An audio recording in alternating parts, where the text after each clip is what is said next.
سوال یہ پیدا ہوتا ہے کہ کل انہوں نے یہ باتیں کیوں کی اور یہی بات کیوں کی.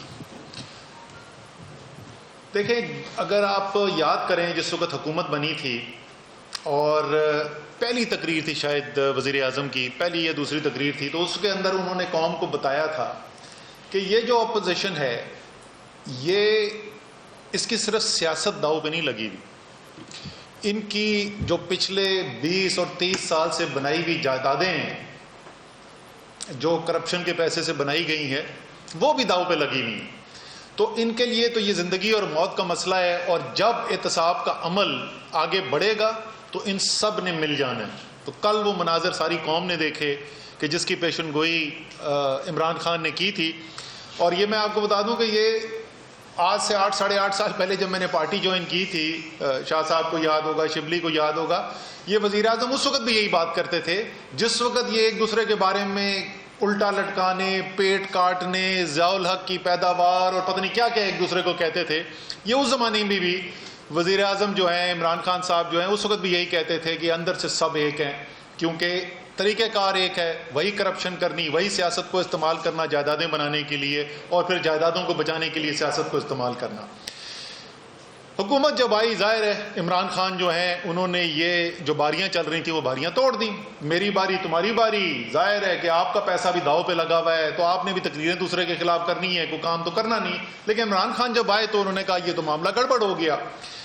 لیکن شروع میں ان کی امید یہ تھی کہ معاشی جو بحران وہ پیدا کر کے گئے ہیں وہ اتنا شدید بحران ہے، ان کو خود کو تو سب سے بہتر پتا تھا نا کتنا شدید بحران چھوڑ کے گئے ہیں. تو انہوں نے کہا کہ اسی وزن کے تلے جو ہے اس حکومت نے ملبے میں دفن ہو جانا ہے، تو ان کو کچھ مہینے دیں، انہوں نے ویسے ہی گر جانا ہے. اور اگر آپ کو یاد ہو اس وقت کی آپ سپیچز اٹھا کے دیکھ لیں، ان کے بیانات دیکھ لیں تو اکثر آپ کو یہی بات کرتے ہوئے نظر آتے تھے.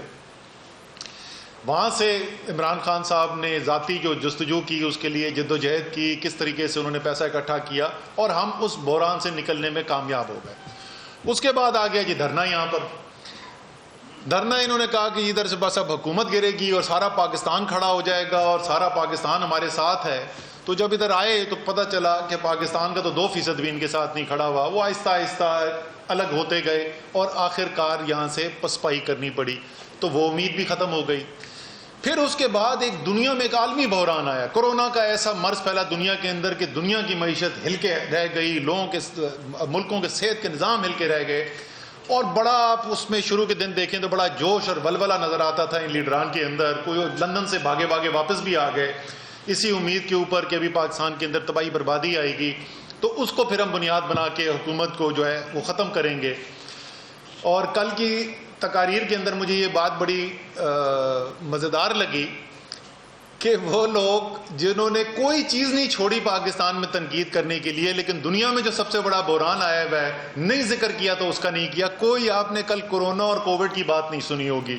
الحمدللہ اللہ تعالیٰ نے کامیابی دی، وزیر اعظم کی بالکل واضح ایک موقف تھا اور آہستہ آہستہ دنیا جو ہے اس موقف کو مان گیا. اور آج یہ صورتحال ہے کہ ورلڈ ہیلتھ آرگنائزیشن سے لے کے یونائٹڈ نیشنز جنرل اسمبلی کے صدر تک سب پاکستان کی مثال دے رہے ہیں کہ ان ممالک میں سے ہے جس سے دنیا سیکھ سکتی ہے.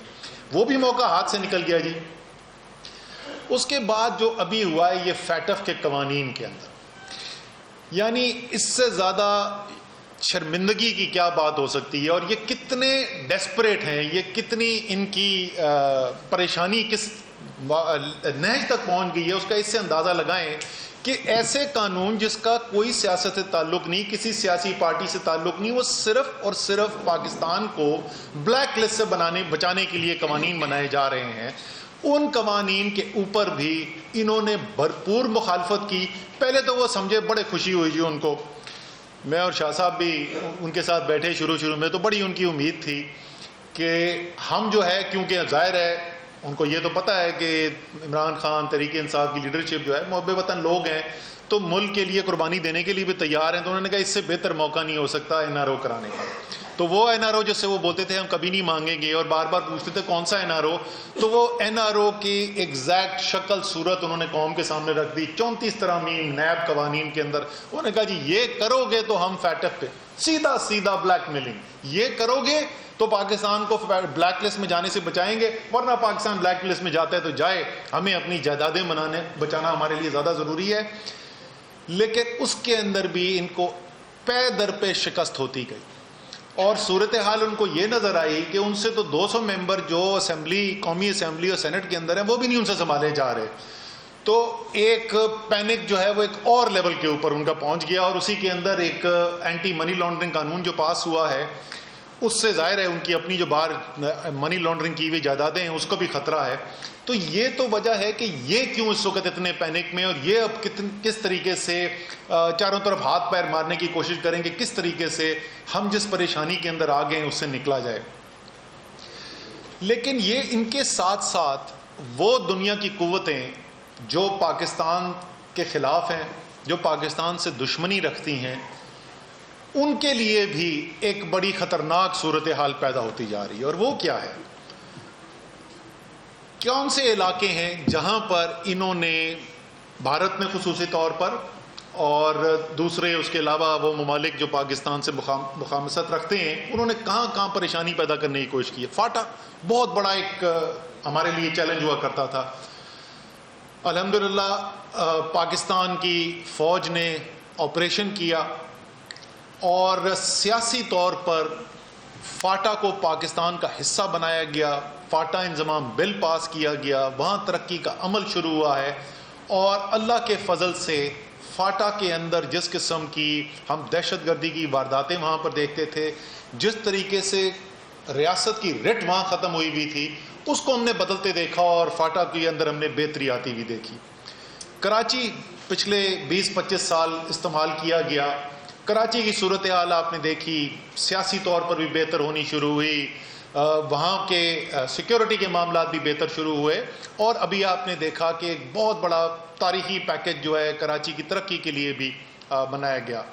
بلوچستان جہاں پر ابھی بھی دہشت گردی جاری ہے، جہاں پر پورے یہ ان کا زور ہے پاکستان مخالف قوتوں کا، تو وہاں پر بھی آپ کو پتہ ہے کہ ایک خصوصی پیکج وزیر اعظم نے کہا ہے کہ بلوچستان کے لیے بنایا جائے، اور انشاءاللہ اگلے 2-3 ہفتوں کے اندر اس کا بھی اعلان کر دیا جائے گا. ایک بہت بڑا پیکج، اور بلوچستان کے بھی جو سب سے پسماندہ علاقے ہیں تاکہ بلوچوں کو ان کا حق دیا جائے، تو وہاں پر بھی.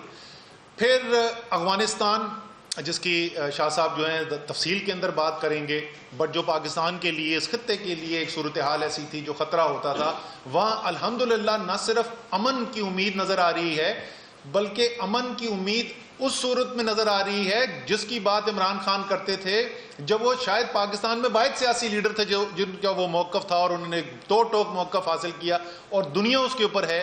اور وہ جو پچھلی حکومتیں جن کو سارے دنیا کہتی تھی کہ یہ سچ نہیں بولتے اور ڈو مور کے مطالبے کیے جاتے تھے، وہ آج تعریف ہو رہی ہے پاکستان کی. سب کہہ رہے ہیں کہ پاکستان مثبت کردار ادا کر رہا ہے.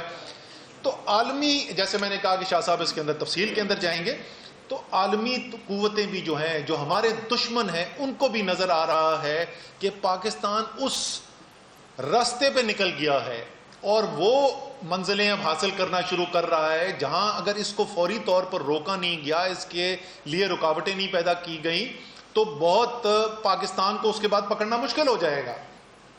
اور یہی وجہ ہے کہ کل جو تقاریر ہوئیں، ان تقاریر کا آپ ذرا دیکھیں کہ سب سے زیادہ خوشی کی لہر میاں صاحب کی تقریر کی کل کہاں ہمیں سنائی دی. ہندوستان ٹائمز، انڈین ایکسپریس، زی نیوز، یہ کون سا ہے جی، یہ ٹوڈیز نیوز، تقریباً سب میں ایک ہی ہیڈنگ ہے. میں آپ کو اگر کیمراز دکھا سکیں یہ ہیڈنگ، اور تقریباً تمام کے اندر یہی ہیڈنگ لگی ہوئی ہے. تو بھارت کیا کہہ رہا ہے کل میاں صاحب کی تقریر کے بارے میں؟ بھارت یہ کہہ رہا ہے کہ نواز شریف کی سیاسی واپسی ہو گئی. اور وہ کیسے واپسی ہو گئی؟ کہ اس نے پاکستان کی فوج کے اوپر حملہ کر دیا. اب دونوں چیزوں کو ذرا سمجھنے کی کوشش کریں کہ کیسے دونوں جڑتی ہیں. یہ جو کامیابیاں ہم نے جن کی بات کی جو حاصل ہو رہی ہیں، وہ اس لیے حاصل ہو رہی ہیں کہ پاکستان میں اس وقت ایک حکومت کام کر رہی ہے، پاکستان میں ایک جمہوری نظام کام کر رہا ہے، جہاں فوج اور سول لیڈرشپ جو ہے وہ ساتھ مل کے پاکستان کے مسائل حل کرنے کی کوشش کر رہے ہیں، جہاں پر ایک دوسرے کو شک کی نگاہ سے نہیں دیکھا جا رہا، جہاں سویلین حکومت جو ہے وہ ہر ناکامی کی وجہ جو ہے وہ پاکستان کے اندر بھی اور دنیا کے اداروں میں بھی جا کر یہ نہیں بتاتی کہ ہمیں فوج کام نہیں کرنے دے رہی، اس لیے ہم کامیابی حاصل نہیں کر سک رہے ہیں. چاہے وہ کووڈ کا، کورونا کا مقابلہ ہو. آپ نے دیکھا کہ کس طریقے سے سویلین حکومت کی لیڈرشپ میں، پرائم منسٹر عمران خان کی لیڈرشپ میں فوج نے مدد کی، صوبوں کو ساتھ لے کے چلے. ٹڈی دل کا معاملہ آیا، وہاں پر یہی ہوا. کراچی میں انشاءاللہ ایسے ہونے جا رہا ہے. ہم اسی طریقے سے بلوچستان کے اندر کام ہونے جا رہا ہے. تو یہ جو فوج اور سویلین حکومت مل کر کام کر رہی ہیں، جس میں کوئی دو رائے نہیں ہے کہ لیڈرشپ اس وقت عمران خان کے پاس ہے، سویلین سپریمیسی ہے، فیصلے عمران خان کرتے ہیں.